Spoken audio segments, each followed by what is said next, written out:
நேற்றைய தினம் இடம்பெற்ற ஒரு துயரமான சம்பவம் குறித்தான தகவல் இன்றைய தினம் அத பத்திரிகையில் பிரதான புகைப்படத்துடன் கூடிய செய்தியாக இது தரப்பட்டிருக்கிறது.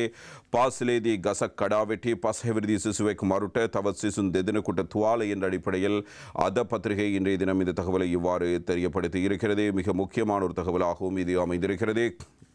இதில் குறித்த மரமும் இதில் புகைப்படமாக தரப்பட்டிருப்பதை நாம் பார்க்கலாம். லங்காதீப பத்திரிகையினுடைய பிரதான தலைப்புச் செய்தியே இதுவாக தான் அமைகிறது. கம்பொல கேத வாச்சிக்காக்கு ஜாத்தியந்தர பாசிலே சிசுதருவா கசட்டபிலி தெதினை குரோஹலே எக்தர்வை குட்ட பரப்பத்தல என்பதுதான் இந்த தகவலாக அமைகிறது. எனவே இன்னும் 3 பேர் வைத்தியசாலையில் இருக்கிறார்கள். அதிலும் 2 பேர் வைத்தியசாலையில் அனுமதிக்கப்பட்டு சிகிச்சை பெற்று வருவதாகவும் இன்னும் ஒருவருக்கு அதிகளவான தாக்கம் இருப்பதாகவும் இந்த செய்தியில் இவ்வாறு தரப்பட்டிருக்கிறது. என்னதான் நடந்திருக்கிறது என்பதை பற்றி இப்போது நாங்கள் பார்க்கலாம். கம்பளையில் உள்ள சர்வதேச பாடசாலை ஒன்றில் மரம் ஒன்று முறிந்து விழுந்ததில் 5 மாணவன் ஒருவர் உயிரிழந்ததோடு 2 காயமடைந்திருக்கிறார்கள். முகமது அஸ்மி என்ற மாணவனை இவ்வாறு உயிரிழந்திருக்கிறார்.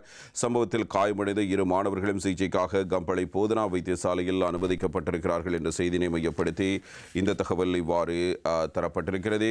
அதே நேரத்தில் இந்த மரம் முறிந்து விழுந்த சம்பவம் தொடர்பில் பலரும் தங்களது அனுதாபங்களை ஒரு பக்கம் தெரிவித்து வருகிறார்கள். கம்பளை நகரில் இருக்கிற ஒரு பிரபல தனியார் பாடசாலையாகவும் இது காணப்படுகிறது. மரம் முறிந்து வீழ்ந்ததில் ஆரம்ப பிரிவின் பாலர் பாடசாலையில் கல்வி கற்கும் 4.5 வயது மாணவருடன் உயிரிழந்துள்ள நிலையில் இச்சம்பவத்தில் காயமடைந்த 2 மாணவர்கள் இப்பொழுது கம்பளை போதனா வைத்தியசாலையில் அனுமதிக்கப்பட்டு சிகிச்சை பெற்று வருகிறார்கள்.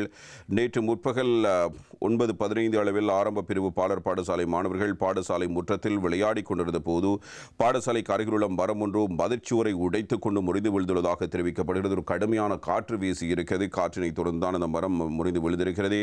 இச்சம்பவத்தில் மரத்தின் பாரிய கிளைகள் முற்றத்தில் விளையாடிக் கொண்டிருந்த சிறுவர்கள் மீது விழுந்ததில் காயமடைந்த 3 மாணவர்கள் கம்பளை போதனா வைத்தியசாலை அனுமதிக்கப்பட்டுள்ளதாகவும் இதில் கம்பளை இல்லவத்துறை பகுதியைச் சேர்ந்த மாணவன் சிகிச்சை பலனின்றி உயிரிழந்துள்ளதாக தெரிவிக்கப்படுகிறது. இம்மாணவன் சடலம் வைத்தியசாலையில் வைக்கப்பட்டு மரண விசாரணைகள் மேற்கொள்ளப்பட்டு வருகின்றன. தொடர்பான மேலதிக விசாரணைகளை கம்பளை போலீசார் மேற்கொண்டு வருகிறார்கள் என்பதுவே இந்த தகவலாக அமைய பெற்றிருக்கிறது. எனவே பாடசாலையை சுற்றி இருக்கிற மரங்கள் குறித்தும் இப்பொழுது கூடுதல் கவனம் செலுத்தப்பட வேண்டும் என்கிற அளவுக்கான சம்பவங்கள் அண்மை காலமாக இடம்பெற்று வருகிறது. இயற்கை அனர்த்தம் இப்போது எந்த வகையில் இடம்பெறுகிறது, அதன் தாக்கம் எப்படி அமையப் போகிறது என்பதை யாரும் அறிவதில்லை. இவ்வாறான ஒரு சூழ்நிலையே இது தொடர்பான செய்தி ஒன்று இவ்வாறு தரப்பட்டிருக்கிறது.